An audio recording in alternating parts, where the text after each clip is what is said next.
Salut YouTube, c'est Derek pour une nouvelle vidéo sur l'armée de terre. Aujourd'hui, on va évoquer le sujet des PMD et du recrutement. Si j'ai choisi d'aborder ces deux sujets côte à côte, parce qu'initialement je comptais faire une vidéo pour les PMD, une vidéo pour le recrutement, c'est qu'ils sont, forcés de constater, implicitement liés. En général, quand on veut être recruté, on se voit souvent proposer de faire une PMD pour se donner une idée.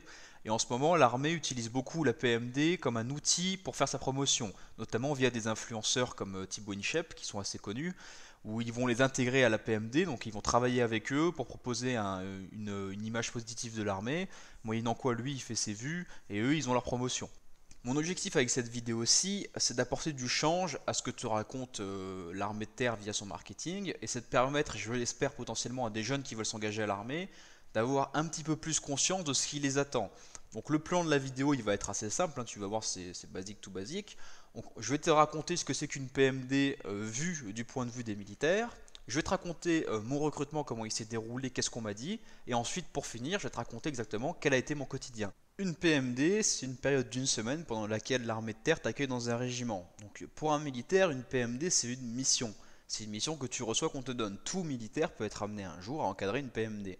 Donc déjà, hein, sortez-vous de la tête, il n'y a pas un service spécialisé qui s'occupe de ça. On demande aux soldats de le faire. Donc qui dit mission dit forcément formation. Donc on va prendre 6 mecs dans le régiment, on va leur dire voilà, la semaine prochaine il y a une PMD, vous partez en stage pour vous préparer. Donc les mecs vont recevoir un cours qui va leur expliquer un petit peu comment ça doit se dérouler, qu'est-ce qu'ils sont censés dire et quelle attitude ils doivent avoir vis-à-vis des jeunes, afin de leur vendre du rêve.com. Alors je te vois déjà venir, hein, tu vas me dire que oui, c'est tout à fait légitime que l'armée valorise son recrutement. J'entends bien, sauf que là après, hein, souviens-toi bien, on parle d'un contrat qui ne peut pas être résilié. Partir de l'armée avec un contrat en cours, c'est avoir la gendarmerie au cul. C'est un délit, c'est même un crime d'ailleurs. Il me semble, je suis pas sûr, il faudrait que j'aille vérifier. Mais quoi qu'il en soit, c'est pas anodin, tu ne peux pas partir en fait.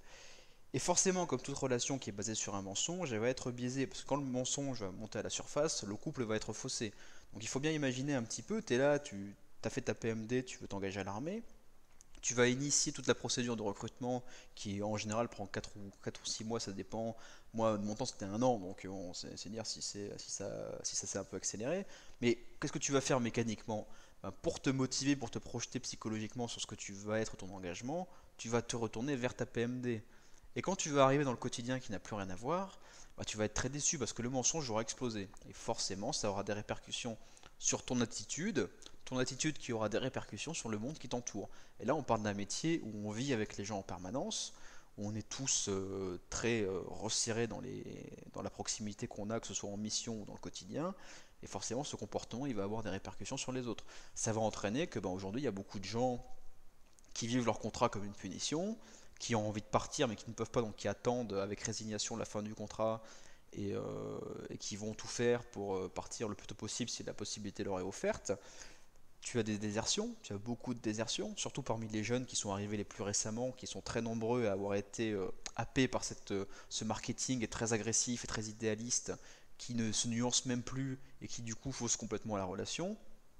Tu vas avoir des mecs qui vont être complètement imprévisibles parce que comme ils ont envie de rien faire, à la moindre occasion, ils vont se mettre en arrêt maladie et un beau matin, alors que tu dois partir en mission, bah, il va en manquer deux ou trois et tu vas être dans une merde noire. Et donc forcément, ben, ça va avoir une répercussion terrible sur le moral des troupes. Il faut savoir qu'aujourd'hui l'armée, hein, elle a fait des réformes pour améliorer son recrutement parce qu'ils estiment qu'il faut 8 ans pour qu'un soldat soit rentabilisé. Or, ils galèrent absolument, mais dans des proportions démentielles, à garder les gens plus de 5 ans. Et pour nous, les soldats de base, c'est une mission qui est très perverse parce que, en fait, c'est comme si on nous demandait de remonter le temps et d'aller nous violer nous-mêmes. Parce qu'au final, ces jeunes qui arrivent plein d'espoir, plein d'entrain, on va devoir leur infliger le même pipeau qui nous a été vendu à nous quand on avait leur âge ou quand on était à leur même position de recrue potentielle. Et c'est assez dur à endosser. Et je pense qu'ils doivent quand même pas mal galérer dans les régiments. Enfin, les capitaines des compagnies doivent quand même bien réfléchir à qui ils envoient faire ça parce que je pense que ben, il y a certains de mes collègues, hein, je pense que s'ils les avaient mis à ce rôle-là, ils auraient perdu 40 recrues d'office, quoi. Et c'est là que je vais rebondir sur la recrue que moi j'ai été. Donc moi je n'ai pas fait de PMD, j'ai vu ce que c'était l'encadrement d'une PMD, on m'a beaucoup raconté, puis j'ai assisté à des PMD en tant que soldat.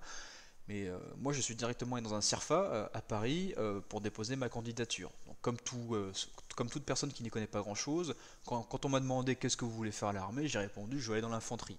Là, on s'est foutu de ma gueule, on m'a dit oui mais attendez, à l'armée, l'infanterie c'est quoi? C'est un tiers des effectifs, Derrière, il y a toute la logistique, il y a les cuisiniers, il y a les transmetteurs, il y a les mecs des régiments du train, enfin j'en passe des meilleurs. Donc il y a beaucoup de métiers qui sont disponibles. Donc il a fait un bilan de mes compétences et il m'a dit voilà, je pense que vous pouvez faire un très bon transmetteur. Alors moi, ça m'a laissé sur le cul parce que je me suis dit un très bon transmetteur. Et je sais pas me servir d'un PC, enfin je joue aux jeux vidéo quoi, mais voilà quoi, c'est tout. Bon, je me suis rendu compte un petit peu en fait quand il a tourné son écran pour me montrer la liste des régiments qu'il y avait surtout que là qui recrutait à ce moment-là. On était en 2013, hein, le recrutement était assez compliqué, il fallait parfois plus d'un an pour se faire engager. Et qu'en gros, il m'avait redirigé vers là où il y avait des appels d'offres. Il n'avait pas forcément fait le bilan de mon profil. Parce que là, j'avais plus le bilan d'un mec qui pouvait faire du secrétariat que d'un type qui pouvait devenir transmetteur. Et donc il m'a dit, voilà, est-ce que vous voulez un truc actif ou pas? Alors déjà, ça m'a un petit peu choqué parce que je me suis dit, un truc actif ou pas? Si je veux m'engager à l'armée, du coup, c'est pas pour passer mes journées dans un bureau. Donc effectivement, oui, je veux faire un truc actif. Et ben il m'a dit, écoutez, dans les transmissions, il y a une spécialité extraordinaire, ça s'appelle employer des réseaux tactiques de télécommunications. Et aujourd'hui, ça a changé de nom, ça s'appelle les ERZ, employer des réseaux mobiles. Et alors là, il m'a montré une très belle image hein, que j'ai retrouvée sur internet où on voit des mecs avec une grosse antenne à côté d'un VAB et il m'a dit voilà, eux c'est des types, ils installent des antennes quasiment sous le feu, proches des lignes de front, pour que les mecs de l'infanterie puissent avoir leur communication qui soit en permanence maintenue. Ah, ah, tout à fait. Sauf que ce monsieur, ce qu'il a oublié de me dire, c'est que la spécialité ERZ, elle est non employée en OPEX. C'est-à-dire qu'aujourd'hui, leur matériel, ils n'ont plus l'utilité qui était prévue. On ne sait plus trop quoi en faire, et en gros, ils passent le gros de leur carrière à végéter au régiment et à se faire chier.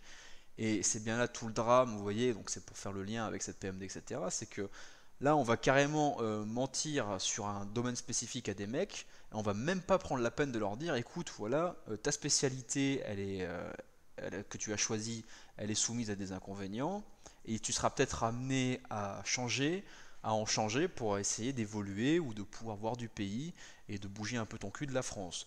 Donc du coup, c'est eux qui aujourd'hui payent le plus lourd tribut à la mission Sentinelle, puisque c'est typiquement le genre de personnel qui vont passer leur temps à être affectés dessus. Et donc je vais pouvoir rebondir sur l'anecdote en elle-même et vous retranscrire mes années de service dans ce qu'elles avaient de redondant et de chiant au cours de ces 3 années, enfin de ces 4 années, hein, afin que vous puissiez enfin avoir le contrebalancement que je vous ai tant promis avec les vidéos de Thibaut InShape ou de Julien Fabreau qui vous jurent par tous les saints, la bouche en cœur avec l'armée, que vous allez avoir une vie extraordinaire et pleine d'aventures.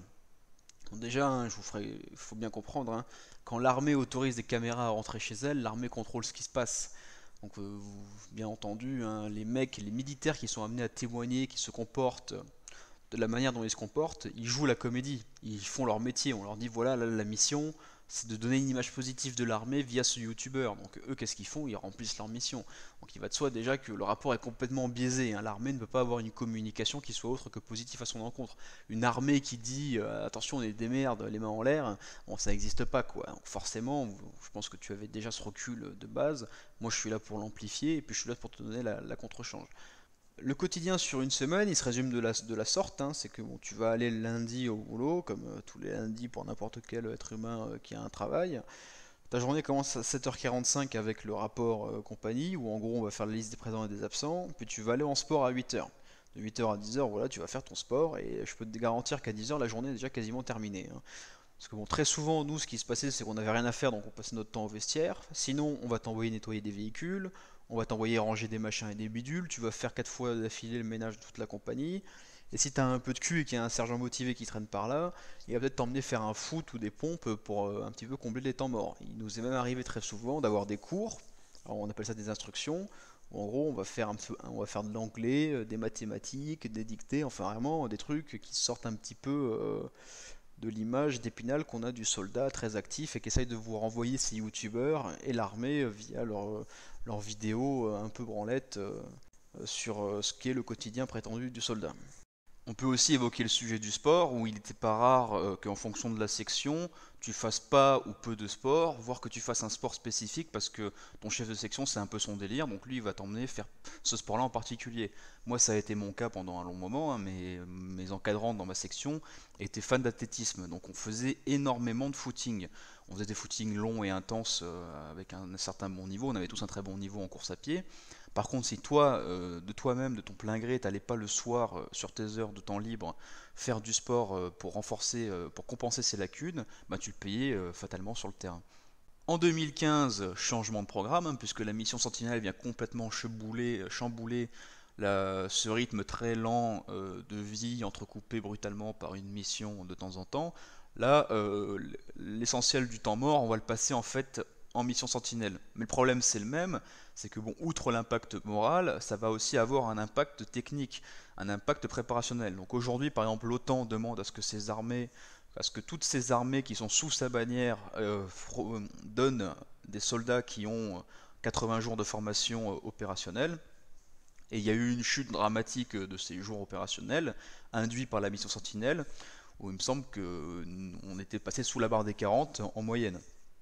Donc c'est un petit peu terrible, parce que quand on va renvoyer les soldats vers leur véritable mission, celle pour laquelle ils ont été à la base formés, bah, ils vont plus se révéler assez compétents pour la remplir, et ça va avoir bien entendu un impact sur le déroulé de ces missions spécifiques, qui sont du domaine militaire, à l'inverse de cette mission Sentinelle qui pourrait très bien être remplie par des gendarmes, des policiers, voire des boîtes de sécurité privées qui n'auront pas forcément besoin d'avoir des moyens d'armes lourdes. On pourrait presque en faire en fait une espèce de statistique, hein, c'est-à-dire que pour une activité comme celle qu'on voit dans les vidéos de Team Bonychap et compagnie, comme pendant ces PMD, là, pour une activité de ce style où tu vas faire du rappel, où tu vas faire du combat, il y a un prix à payer, il y a un prix temporel à payer.